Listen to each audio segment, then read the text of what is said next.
जय जगन्नाथ नमस्कार मु दीपा आपण मानकु ओम दीपा ओडिया किचन को स्वागत करुची। आपण माने चिंगुड़ी रो अनेक आइटम खाइथिबे किंतु आजिर रेसिपीटी हेउची आम ओडिया मानंगु पई संपूर्ण डिफरेंट।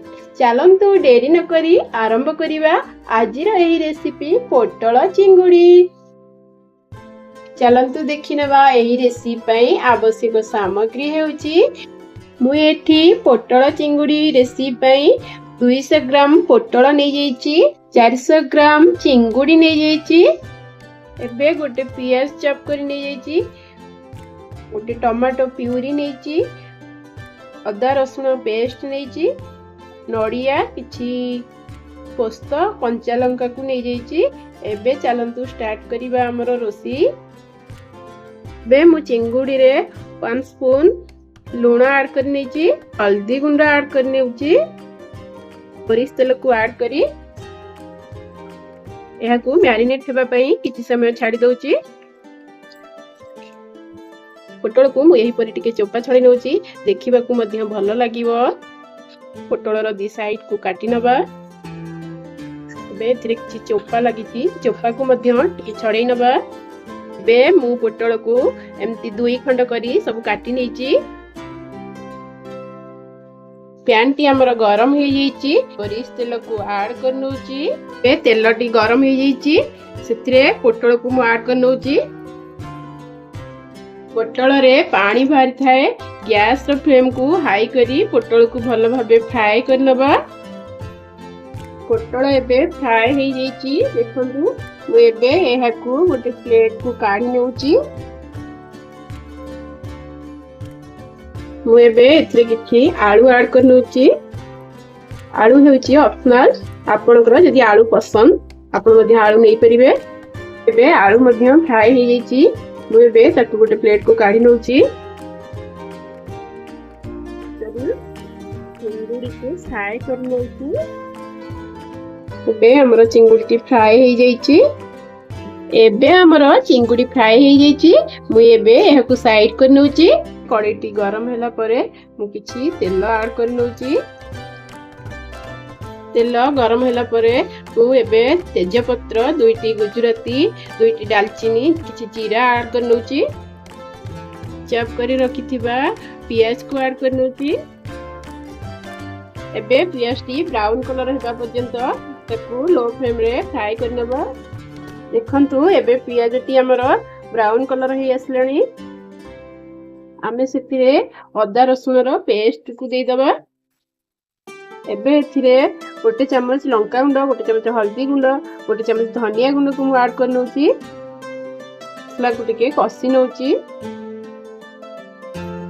मीडियम फ्लेम रे गैस को रखी ए मसला को कसी नबा। मसला टी एबे अल्प अल्प कसी हे आसलानी। मु एथिरे टमाटो प्यूरी की ऐड कर नउची। टमाटो प्यूरी की ऐड करी एबे आ 5 मिनिट कसी नबा। स्वाद अनुसार लूण ऐड कर नबा। मु एथिरे 1.5 चम्मच लूण ऐड कर नेची। पोटल टी भाजला बेले लूण ऐड कर नथिले, सेति पई मु एठी टिके अधिक लूण ऐड कर नेची। आपण चाहिले भाजला बेले मध्य पोटल रे लूण ऐड कर परिबे। एबे मु किछि नड़िया को ऐड कर नउची, पोस्त किछि कंचा लंका को ऐड करी एबे एहार गोटे पेस्ट बनै नबा। चिंगुड़ी तरकारी रे नड़िया रो पेस्ट बहुत टेस्ट लागि थाए। देखंतु मसला टी एबे भलो भाबे कसी हे जाइची। नड़िया पोस्तर जो पेस्ट बनै की रखथिली मु एबे एहा को ऐड कर नउची। ऐड करी हमें एमती फ्राई कर नबा। देखंतु मसला रो कलर केते डेलीशियस लागुची। हमर एबे एही मसला टी भी रेडी हे गलानी। नड़िया रसर किछि पानी मो पाखरे बळी जाइथिला, मु एबे सेया को ऐड कर नउची। एबे एहा को टिके गोळै नबा। एबे एहा को 5 मिनिट कवर कर नउची। मीडियम फ्लेम रे रखी कवर कर नबा। कवर टी खोली की देखिबा मसला टी हमर खंतु एबे एही मसला रे तेल टी रिलीज हे आसलानी। मसला टी भी मध्य हमर रेडी हो जाइची। थिरे आलू पोटल को मध्य ऐड कर नउची। ମୁଁ ମଧ୍ୟ ଚିଙ୍ଗୁଡିକୁ ବି ଆଡ୍ କରି ନେଉଛି ମସଲାରେ ଗୋଳେଇ ନେବା।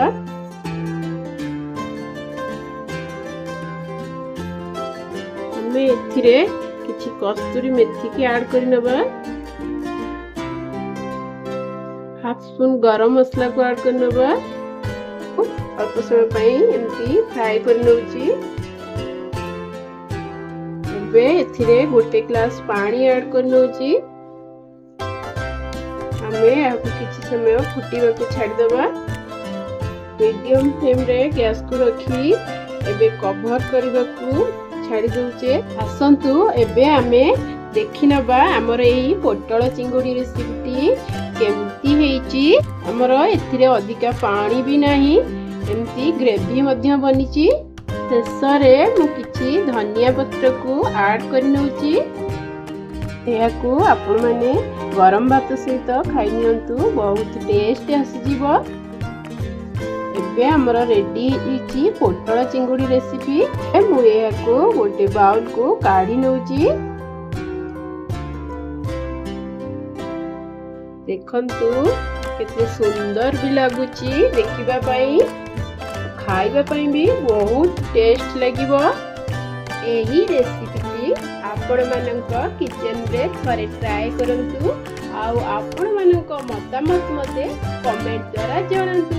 एही परी नुवा नुवा रेसिपी जदी आपण माने प्रतिदिन देखिबा को चाहउचंती ताहेले मोर चैनल को लाइक सब्सक्राइब कर दियंतु। आ पाखरे थिबा बेल आइकन को प्रेस करंतु। एहा द्वारा सर्वप्रथमे आपण माने नोटिफिकेशन पाई परिबे। धन्यवाद। जय जगन्नाथ।